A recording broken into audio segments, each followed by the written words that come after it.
प्यारे विद्यार्थियों, मैं डॉक्टर मोहनलाल खटीक, सहायक आचार्य, राजेश पायलट, राजकीय महाविद्यालय लालसोट,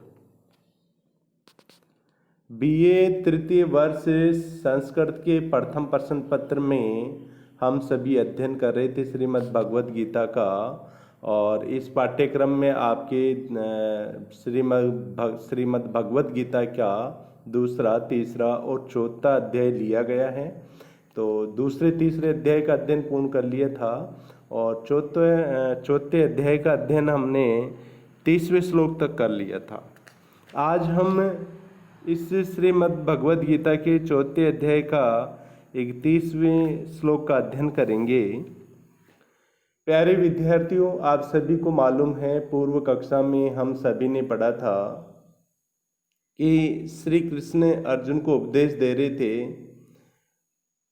ऐसे सभी प्रकार के व्यक्तियों का उपदेश दे रहे थे कि जो कर्मों के बंधन से छूटने के लिए या मुक्ति के लिए जो प्रयास करते थे या जो कर्म करते थे और उनके द्वारा क्या क्या कर्म किए जाते थे और मुक्ति के लिए वो क्या क्या तरीके अपनाते थे, उन सभी की बातें चल रही थी कि कोई किस प्रकार से ईश्वर प्राप्ति के लिए कार्य करता है, कोई किस प्रकार से मुक्ति के लिए कार्य करता है, कोई किस प्रकार से मुक्ति के लिए कार्य करता है। तो उन सभी बातों को श्री कृष्ण अर्जुन को बता रहे थे और उपदेश दे रहे थे।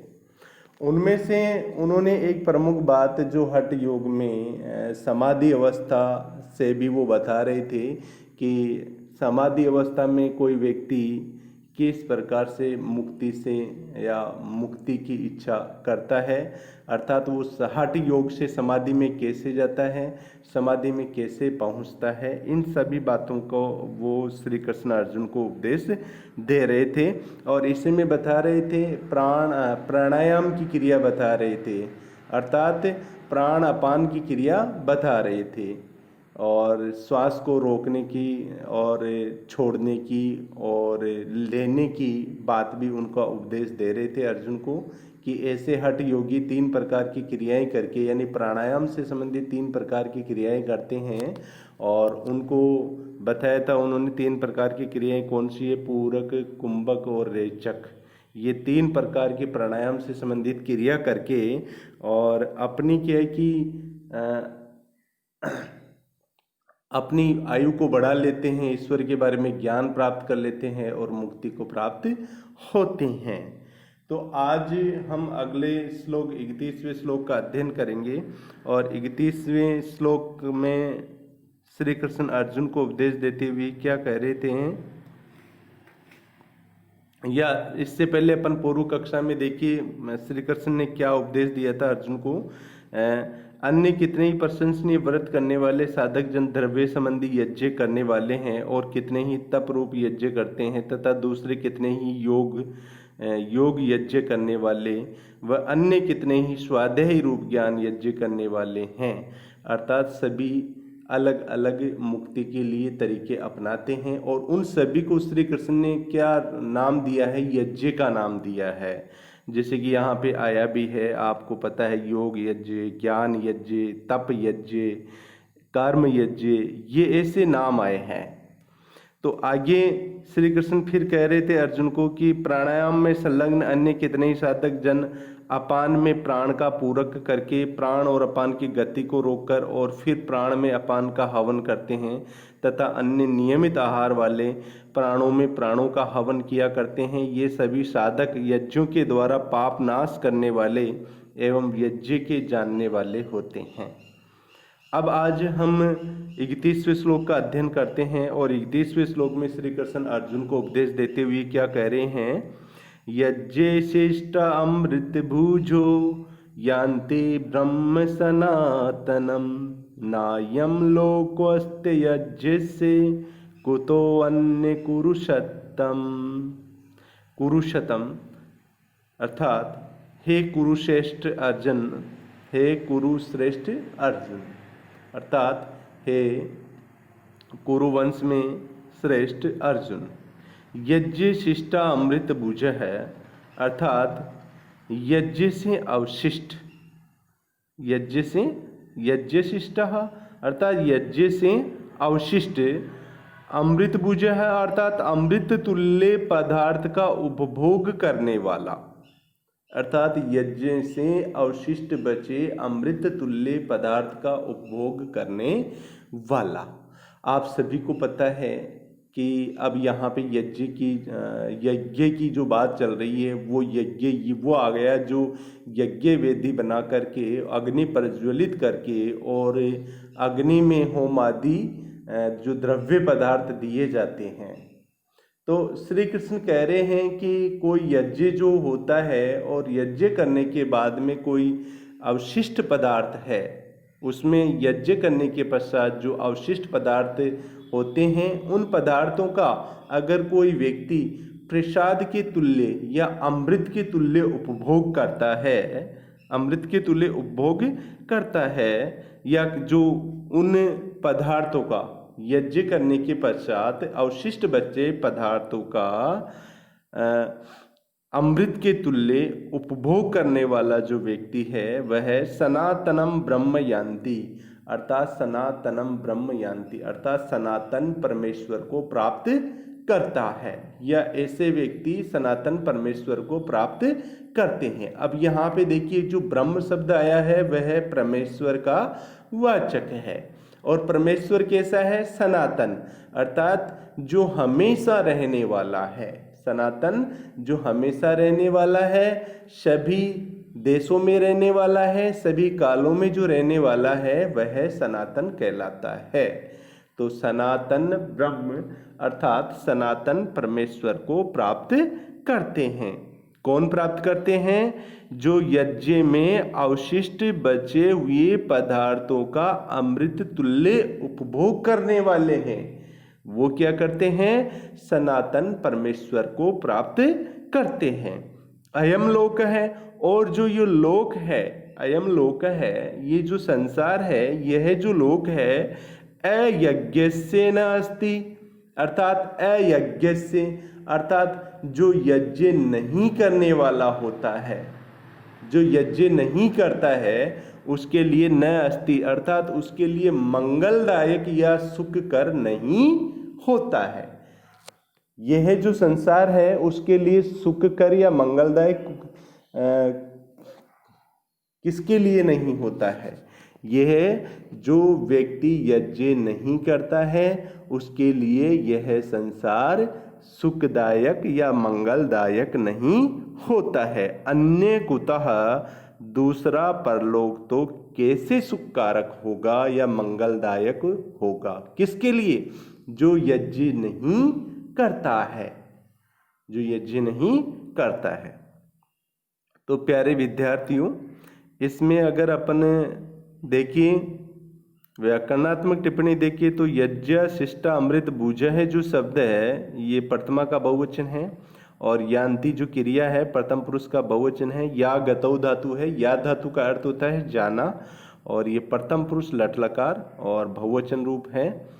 और ना अयम में ये आपको पता है ही, इदम शब्द पुल्लिंग प्रथमा का एक वचन है, लोकह में भी पुल्लिंग प्रथमा का एक वचन है। और फिर देखिए अस्ति अयज्ञ से संधि विच्छेद हो जाता है यहाँ पे, कुतः अन्यः ये भी संधि विच्छेद हो जाता है। चलिए अगले श्लोक का हम अध्ययन करते हैं, और अगला श्लोक है 32वां श्लोक। 32वें श्लोक में श्री कृष्ण अर्जुन को उपदेश देते हुए क्या कह रहे हैं? एवं बहुविधा यज्ञा वितता ब्रह्मण्यो मुखम मुखे क्रमजान विदितान् सर्वान् नेवं ज्ञात्वा विमोक्ष्यसे। इसका अन्वय कर लेते हैं। सबसे पहले हम अन्वय देखिए, एवं बहुविधा यज्ञा ब्रह्मणः मुखे वितताः सन्ति तान् सर्वान् कर्मजान् विधि एवं ज्ञात्वा विमोक्ष्यसे।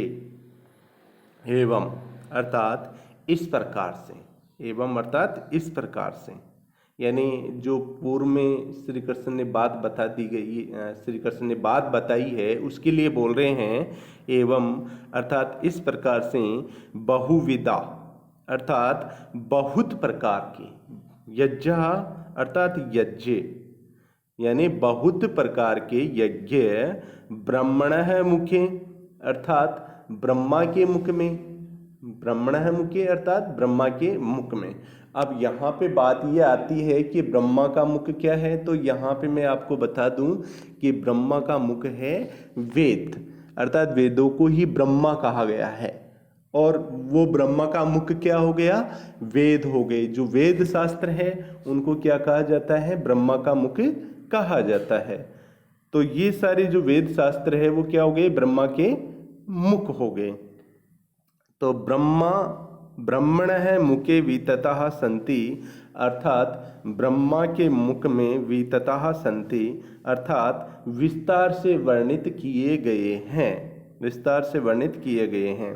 अर्थात श्री कृष्ण ने जो पूर्व में जिन जिन यज्ञों की बात की है, जिन जिन यज्ञों की बात की है, अब उनके बारे में बता रहे हैं कि इन सभी बहुत प्रकार के जो यज्ञ हैं उन सभी यज्ञों का वर्णन कहाँ किया गया है, वैदिक साहित्य में किया गया है, या वेदों में विस्तार से वर्णन उनका किया गया है।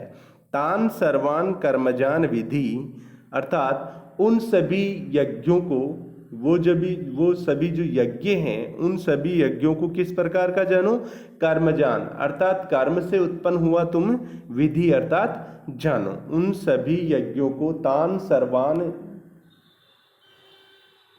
यज्ञान अर्थात उन सभी यज्ञों को तुम कैसा जानो, कर्मजान विधि अर्थात कर्म से उत्पन्न हुआ जानो। एवं ज्ञात्वा विमोक्ष से, इस प्रकार से तुम अगर जान लोगे तो मोक्ष को प्राप्त हो जाओगे, अर्थात कर्मों के बंधन से तुम छूट जाओगे। तो इस प्रकार बहुत प्रकार के यज्ञ वेदों में विस्तार से कहे गए हैं।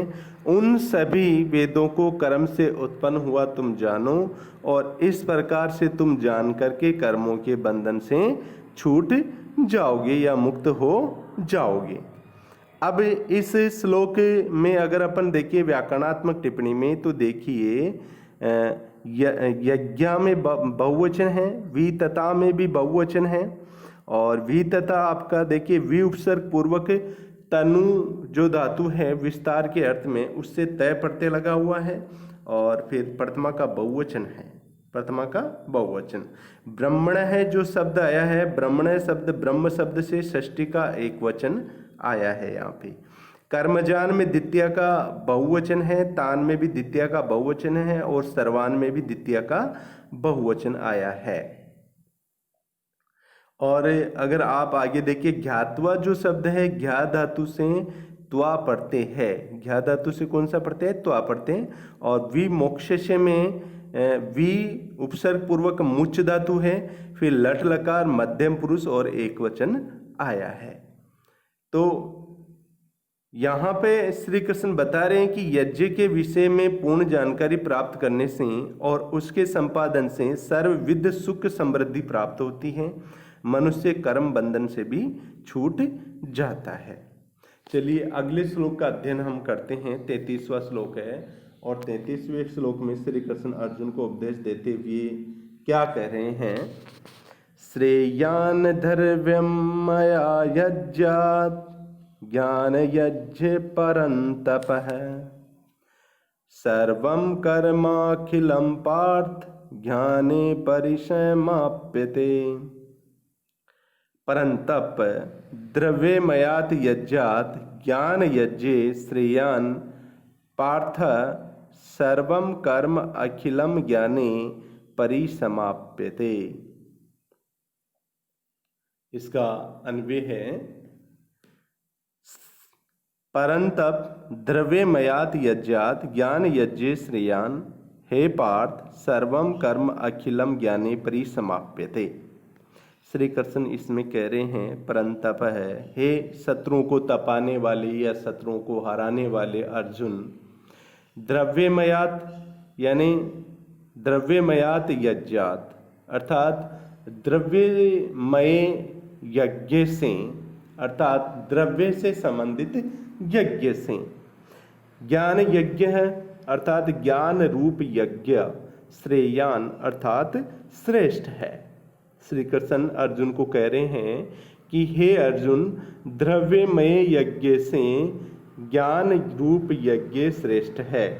सर्वम कर्म अखिलम, समस्त कर्म पूर्णतः अथवा समस्त कर्म एवं पदार्थ। समस्त कर्म अखिलम अर्थात पूर्णतः है, ज्ञाने अर्थात ज्ञान में, परिसमाप्यते अर्थात समाप्त हो जाता है। अर्थात समस्त कर्म पूर्णतः ज्ञान में ही समाप्त हो जाता है। श्री कृष्ण कह रहे हैं कि हे शत्रुओं को तपाने वाले, नष्ट करने वाले अर्जुन, द्रव्यमय यज्ञ से ज्ञान यज्ञ अधिक श्रेष्ठ है। सर्वविध कर्म एवं पदार्थ की समाप्ति पूर्णतः ज्ञान यज्ञ में ही होती है। सभी यज्ञों को गीता में कर्मजन्य माना गया है। ये अपन ने पूर्व में पढ़ा भी है कि जो सभी यज्ञ हैं वो किससे उत्पन्न है? कर्म से उत्पन्न है। यहाँ कहा गया है कि संपूर्ण कर्म ज्ञान यज्ञ में समाप्त हो जाते हैं और ज्ञान यज्ञ कर्मजन्य नहीं है, प्रत्युतः विवेक और विचारजन्य है। पद्य में सर्वम और अखिलम दो पर्यायवाची शब्द आए हैं। हमारी दृष्टि सर्वम जो अखिलम दो पर्यायवाची शब्द आए हैं। अब इस दृष्टि से अगर देखें तो अर्थ हो सकता है कि समस्त कर्म पूर्णतः ज्ञान में समाप्त होते हैं, या समस्त कर्म या समस्त द्रव्य या पदार्थ ज्ञान में ही समाप्त होते हैं। एक बार इसका समेकित अर्थ देख लेते हैं। श्री कृष्ण कह रहे हैं कि हे शत्रुओं को तपाने वाले या नष्ट करने वाले अर्जुन, द्रव्यमय यज्ञ से ज्ञान यज्ञ कहीं अधिक श्रेष्ठ है और सर्वविध कर्म एवं पदार्थ की समाप्ति पूर्णतः ज्ञान यज्ञ में ही होती है। इसमें अगर आप देखें तो द्रव्यमय यज्ञ में क्या आ जाता है? द्रव्यमय यज्ञ में आ जाता है आपका कर्म, यानी कर्मों से संबंधित जो यज्ञ होता है वह कर्ममय वो द्रव्यमय कहलाता है। यानी इसमें द्रव्य यानी पदार्थों की प्रधानता रहती है।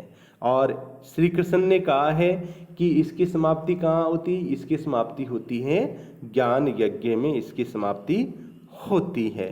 चलिए प्यारे बच्चों, आज का दिन यही समाप्त करते हैं। धन्यवाद।